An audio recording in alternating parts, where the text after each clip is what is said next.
Super ಗುರು YouTube ಚಾನೆಲ್ಗೆ ಸ್ವಾಗತ. ಎಲ್ಲರೂ ಕೂಡ ಕಾಯ್ತಾ ಇದ್ದಂತಹ ಬಿಗ್ ಬಾಸ್ ಸೀಸನ್ 11ಕ್ಕೆ ಇದೀಗ ಮುಹೂರ್ತ ಫಿಕ್ಸ್ ಆಗಿರುವಂಥದ್ದು. ಜೊತೆಗೆ ಹೋಸ್ಟ್ ಕೂಡ ಕನ್ಫರ್ಮ್ ಆಗಿದ್ದಾರೆ. ಹಾಗಾದರೆ ಈ ಬಾರಿಯ ನಿರೂಪಕ ಯಾರು? ವೀಕ್ಷಕರಿಗೆ ಸಿಹಿ ಸುದ್ದಿ ಕೊಟ್ಟಿದ್ದ ಕಲರ್ಸ್ ಅಥವಾ ನೋವಿನ ಸುದ್ದಿಯನ್ನು, ಶಾಕಿಂಗ್ ಸುದ್ದಿಯನ್ನು ಕೊಟ್ಟಿದ್ದ? ಕನ್ನಡದ ಬಿಗ್ ಬಾಸ್ ಸೀಸನ್ 11 ಯಾವಾಗ ಶುರುವಾಗುತ್ತೆ? ಇವೆಲ್ಲದರ ಬಗ್ಗೆ ಕಂಪ್ಲೀಟ್ ಮಾಹಿತಿಯನ್ನು ಕೊಡ್ತೀವಿ. ಅದಕ್ಕಿಂತ ಮುಂಚೆ ನಮ್ಮ ಚಾನಲನ್ನು ತಪ್ಪದೇ ಸಬ್ಸ್ಕ್ರೈಬ್ ಮಾಡಿ. ಬಿಗ್ ಬಾಸ್ ವೀಕ್ಷಕರಿಗೆ ಅಂತೂ ಇಂತೂ ಒಂದು ಸಿಹಿ ಸುದ್ದಿ ಬಂದಿರುವಂಥದ್ದು. ಬಿಗ್ ಬಾಸ್ ಸೀಸನ್ 11ಕ್ಕೆ ಮುಹೂರ್ತ ಫಿಕ್ಸ್ ಆಗಿದೆ ಅನ್ನುವಂಥದ್ದು. ಎಲ್ಲರೂ ಕೂಡ ವೆಯ್ಟ್ ಮಾಡ್ತಾ ಇದ್ರು, ಯಾವಾಗ ಈ ಸೀಸನ್ ಶುರುವಾಗುತ್ತೆ, ಪ್ರೋಮೋ ಯಾವಾಗ ಬಿಡುಗಡೆ ಆಗುತ್ತೆ, ಯಾರೆಲ್ಲ ಸ್ಪರ್ಧಿಗಳು ಬರ್ತಾರೆ ಅನ್ನುವಂಥದ್ದು. ಈ ಬಾರಿ ನಿರೂಪಣೆ ಮಾಡೋದು ಯಾರು, ಯಾವಾಗಿಂದ ಈ ಒಂದು ಶೋ ಶುರುವಾಗುತ್ತೆ, ಏನೆಲ್ಲ ವಿಶೇಷತೆ ಇರುತ್ತೆ, ಇವೆಲ್ಲ ಕುತೂಹಲಕ್ಕೆ ಇದೀಗ ಬ್ರೇಕ್ ಬಿದ್ದಿರುವಂಥದ್ದು. ಬಿಗ್ ಬಾಸ್ ಸೀಸನ್ 11ಕ್ಕೆ ಅಂತೂ ಮುಹೂರ್ತ ಫಿಕ್ಸ್ ಆಗಿದೆ. ಬಹುದಿನಗಳಿಂದ ಕಾದಿದ್ದಂಥ ವೀಕ್ಷಕರಿಗೆ ಗುಡ್ ನ್ಯೂಸ್ ಸಿಕ್ಕಿದೆ. ಹೌದು, ಇದೇ ತಿಂಗಳ 28ರಿಂದ 11ನೇ ಬಿಗ್ ಬಾಸ್ ಶುರುವಾಗುತ್ತೆ. ಅಂದರೆ ಇದೇ ಮಂತ್ ಬಿಗ್ ಬಾಸ್ ಶುರುವಾಗುವಂಥದ್ದು. ಕಿಚ್ಚ ಸುದೀಪ್ ನಿರೂಪಣೆಯಲ್ಲೇ 11ನೇ ಬಿಗ್ ಬಾಸ್ ಆಗ್ತಿದ್ಯಾ ಅನ್ನುವಂಥದ್ದು ಎಲ್ರಿಗೂ ಕೂಡ ಒಂದು ಅನುಮಾನ ಕಾಡಿತ್ತು. ಅಂತೆ ಕಂತೆಗಳು ಸೋಷಿಯಲ್ ಮೀಡಿಯಾದಲ್ಲಿ ಕೂಡ ಹರಿದಾಡಿತ್ತು. ರಿಷಬ್ ಶೆಟ್ಟಿ ಆಂಕರಿಂಗ್ ಮಾಡ್ತಾರಂತೆ, ರಮೇಶ್ ಅರವಿಂದ್ ಆಗಿರ್ಬೋದು, ವಿಜಯ್ ರಾಘವೇಂದ್ರ, ಅಕುಲ್ ಬಾಲಾಜಿ ಅಂತೆ, ಹೀಗೆ ಸಾಕಷ್ಟು ಹೆಸರುಗಳು ಕೇಳಿ ಬರ್ತಾ ಇತ್ತು. ಜೊತೆಗೆ ಈ ಬಾರಿ ಲೇಡಿ ಆಂಕರ್ ಅಂತೆ ಅನುಪಮಾ ಗೌಡ ಅವರೇ ಬಿಗ್ ಬಾಸ್ ಅನ್ನ ಹೋಸ್ಟ್ ಮಾಡ್ತಾರಂತೆ, ಅನುಶ್ರೀ ಅವರು ಝೀಯಿಂದ ಕಲರ್ಸಿಗೆ ಬರ್ತಾರಂತೆ, ಹೀಗೆ ಎಲ್ಲ ಸುದ್ದಿ ಸೋಷಿಯಲ್ ಮೀಡಿಯಾದಲ್ಲಿ ಹರಿದಾಡಿತ್ತು. ಹಾಗಾದ್ರೆ ಬಿಗ್ ಬಾಸ್ ಕನ್ನಡ ಸೀಸನ್ 11ಕ್ಕೆ ನಿರೂಪಕರು ಯಾರು? ಕಿಚ್ಚ ಸುದೀಪ್ ನಿರೂಪಣೆಯಲ್ಲೇ ಈ ಬಾರಿ ಕೂಡ ಬಿಗ್ ಬಾಸ್ ಬರ್ತಿದೆ ಅನ್ನುವಂಥದ್ದು ಮತ್ತೊಂದು ವಿಶೇಷ. ಈಗಾಗಲೇ ಬಿಗ್ ಬಾಸ್ ಪ್ರೋಮೋ ಶೂಟ್ ಆಗಿದೆ. ಸೊ ನಿನ್ನೆ ಒಂದು ಹೊಸ ಪ್ರೋಮೋ ಕೂಡ ರಿಲೀಸ್ ಆಗಿರುವಂಥದ್ದು. ಅಲ್ಲಿ ನಿರೂಪಕ ಯಾರು ಅನ್ನುವಂಥ ಪ್ರಶ್ನೆ ಬಂದಾಗ ಕಿಚ್ಚ ಸುದೀಪ್ ಅವರು ನಗುವಂಥ ಒಂದು ಸೌಂಡ್ ಕೇಳುತ್ತೆ. ಸೊ ಅದು ಎಲ್ರಿಗೂ ಗೊತ್ತು, ಕಿಚ್ಚ ಸುದೀಪ್ ಅವರ ವಾಯ್ಸ್ ಅನ್ನುವಂಥದ್ದು. ಹಾಗಾಗಿ ಕಿಚ್ಚ ಸುದೀಪ್ ಅವರೇ ಈ ಬಾರಿ ನಿರೂಪಣೆ ಮಾಡೋದು ಕನ್ಫರ್ಮ್ ಆಗಿದೆ. ಅಷ್ಟೇ ಅಲ್ಲ, ಸದ್ದಿಲ್ಲದೆ ಹೈದರಾಬಾದ್ನಲ್ಲಿ ಪ್ರೋಮೋ ಶೂಟ್ ಕೂಡ ಆಗಿರುವಂಥದ್ದು.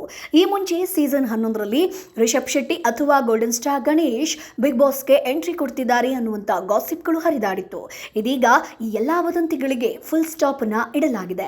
ಇದೇ ತಿಂಗಳ 23ಕ್ಕೆ ಬಿಗ್ ಬಾಸ್ ತಂಡ ಪ್ರೆಸ್ ಮೀಟ್ ಅನ್ನ ಹಮ್ಮಿಕೊಂಡಿದೆ. ಯಾರ ನೇತೃತ್ವದಲ್ಲಿ? ಸುದೀಪ್ ನೇತೃತ್ವದಲ್ಲಿ ಬಿಗ್ ಬಾಸ್ ಪ್ರೆಸ್ ಮೀಟ್ ನಡೀತಿದೆಯಂತೆ. ಈ ಮುಂಚೆ ವಾಹಿನಿ ಹಂಚಿಕೊಂಡಂಥ ಪ್ರೋಮೋದಲ್ಲಿ ಬಹುಶಃ ನೀವು ಅಬ್ಸರ್ವ್ ಮಾಡಿರ್ಬೋದು, ಹ್ಯಾಶ್ಟ್ಯಾಗ್ನಲ್ಲೂ ಕೂಡ ಕಿಚ್ಚ ಸುದೀಪ್ ಹೆಸರನ್ನ ಹಾಕಿರಲಿಲ್ಲ. ಅಲ್ಲೂ ಕೂಡ ಕಿಚ್ಚ ಇರಲ್ಲ ಅನ್ನುವಂಥ ಗಾಸಿಪ್ಗಳು ಇನ್ನಷ್ಟು ಜೋರಾಗಿ ವೈರಲ್ ಆಗಿತ್ತು. ಆದರೆ ಈ ಬಾರಿ ಕಿಚ್ಚ ಸುದೀಪ್ ಅವರ ಒಂದು ಪ್ರೋಮೋ ವಾಯ್ಸ್ ನೋಡಿದಾಗ ಕಿಚ್ಚ ಸುದೀಪ್ ಅವರು ಇದ್ದೇ ಇರ್ತಾರೆ ಅನ್ನುವಂಥ ಒಂದು ಕ್ಲಾರಿಟಿ ಈಗ ಸಿಕ್ಕಿದೆ.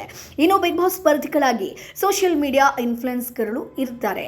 ಸೊ ಕಿರುತೆರೆ ಸ್ಟಾರ್ಗಳ ಜೊತೆ ಬಿಗ್ ಬಾಸ್ನಲ್ಲಿ ಕಾಣಿಸ್ತಿದ್ದಾರೆ ಅಂತ ಹೇಳಲಾಗ್ತಾ ಇದೆ. ಕಿರುತೆರೆ ನಟ ತ್ರಿವಿಕ್ರಮ್ 11ನೇ ಬಿಗ್ ಬಾಸ್ ಸೀಸನ್ಗೆ ಹೋಗೋದು ಬಹುತೇಕ ಫಿಕ್ಸ್ ಆಗಿದೆ. ಹಾಗಾಗಿ ಬಿಗ್ ಬಾಸ್ ಶುರುವಾಗುತ್ತೆ ಅಂತಂದ್ರೆ ಸುಕೃತಾ ನಾಗ್ ಹೆಸರು ಕೇಳಿ ಬರ್ತಾ ಇದೆ. ಮೋಕ್ಷಿತಾ ಪೈ ಆಗಿರ್ಬೋದು, ಸತ್ಯ ಧಾರಾವಾಹಿಯ ಗೌತಮಿ ಜಾಧವ್, ಅಂದರೆ ಹೀರೋಯಿನ್ಗಳು ಈ ಬಾರಿ ಬಿಗ್ ಬಾಸ್ಗೆ ಹೆಚ್ಚಾಗಿ ಬರುವಂತಹ ಸಾಧ್ಯತೆ ಇದೆ. ಯಾಕಂತಂದ್ರೆ ಸಾಕಷ್ಟು ಧಾರಾವಾಹಿಗಳು ಮುಗ್ದಿರೋ ಕಾರಣಕ್ಕೋಸ್ಕರ ಈ ಬಾರಿ ಅವರೆಲ್ಲ ಬರುವಂತ ಚಾನ್ಸಸ್ ಇದೆ. ಸೊ ಕಾಮಿಡಿ ಅಂತ ಬಂದಾಗ ರಾಘವೇಂದ್ರ ಬರ್ಬೋದು, ಜೊತೆಗೆ ತುಕಾಲಿ ಸಂತು ಅವರು ಲಾಸ್ಟ್ ಸೀಸನ್ ಅಲ್ಲಿ ಕಾಣಿಸ್ಕೊಂಡಿದ್ರು. ಈ ಬಾರಿ ಅವರ ಪತ್ನಿ ಮಾನಸ ಬಿಗ್ ಬಾಸ್ಗೆ ಎಂಟ್ರಿ ಕೊಡಬಹುದು ಅಂತ ಹೇಳಲಾಗ್ತಾ ಇದೆ. ಸೊ ಹಾಗಾಗಿ ಜನರೆಲ್ಲರೂ ಆಫೀಸ್, ಮನೆ, ರಸ್ತೆ, ಅಂಗಡಿಗಳಲ್ಲಿ ಟಿವಿ ನೋಡುವ ದೃಶ್ಯದಂತೆ ಬಿಗ್ ಬಾಸ್ ಪ್ರೋಮೋ ಈಗ ಶುರುವಾಗಿರುವಂಥದ್ದು. ಇದು ಬಿಗ್ ಬಾಸ್ ನಮಸ್ಕಾರ ಕರ್ನಾಟಕ, ಹೇಗಿದ್ದೀರಾ? ಕಳೆದ 10 ವರ್ಷದಿಂದ ನೋಡ್ತಾನೆ ಇದ್ದೀರಾ, ಇದು ದೊಡ್ಡದಾಗ್ತಾನೆ ಇದೆ. ಈ ಬಾರಿ ಇನ್ನೂ ದೊಡ್ಡದು ಕಾದಿದೆ. ಇದು ಹೊಸ ದಶಕ, ಹೊಸ ಆಟ, ಹೊಸ ಅಧ್ಯಾಯ. ಹಾಗಾದ್ರೆ ಆಂಕರ್ ಕೂಡ ಹೊಸಬ್ರಾ ಅಂತ ಹೇಳ್ತಾರೆ. ಈ ಒಂದು ಪ್ರೋಮೋ ಮುಕ್ತಾಯ ಆಗುತ್ತೆ. ಕೊನೆಗೆ ಕಿಚ್ಚ ಸುದೀಪ್ ಅವರ ವಾಯ್ಸ್ ಕೇಳುತ್ತೆ. ಹಾಗಾಗಿ ಕಿಚ್ಚ ಸುದೀಪ್ ಅವರೇ ಈ ಬಾರಿ ಬಿಗ್ ಬಾಸ್ನಲ್ಲಿ ಇರ್ತಾರೆ ಅನ್ನುವಂಥದ್ದು ಕನ್ಫರ್ಮ್ ಆಗಿದೆ ಸ್ನೇಹಿತರೆ. ಸೊ ಹಾಗಾಗಿ ಬಿಗ್ ಬಾಸ್ ಶುರುವಾಗುತ್ತೆ ಅಂತಂದರೆ ಒಂದಷ್ಟು ಧಾರಾವಾಹಿ ಮುಗಿಲೇಬೇಕು.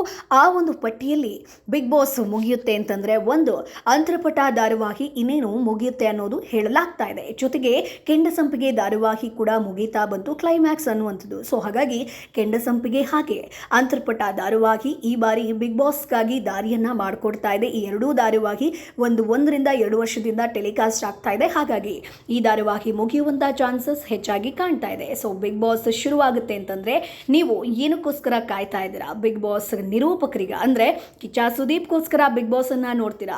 ಸ್ಪರ್ಧಿಗಳು ಯಾರೆಲ್ಲ ಬರಬಹುದು, ಯಾರೆಲ್ಲ ಬರಲೇಬಾರದು, ಬಿಗ್ ಬಾಸ್ನಲ್ಲಿ ಈ ಬಾರಿಯ ವಿಶೇಷತೆ ಏನೇನಿರುತ್ತೆ? ಸೊ ನಿಮ್ಮ ಒಂದು ಅಭಿಪ್ರಾಯ ಏನು? ಅದನ್ನು ಕಮೆಂಟ್ ಬಾಕ್ಸ್ ಮೂಲಕ ತಿಳಿಸಿ. ನಮ್ಮ ಚಾನಲನ್ನು ಸಬ್ಸ್ಕ್ರೈಬ್ ಮಾಡಿ, ಸಪೋರ್ಟ್ ಮಾಡಿ.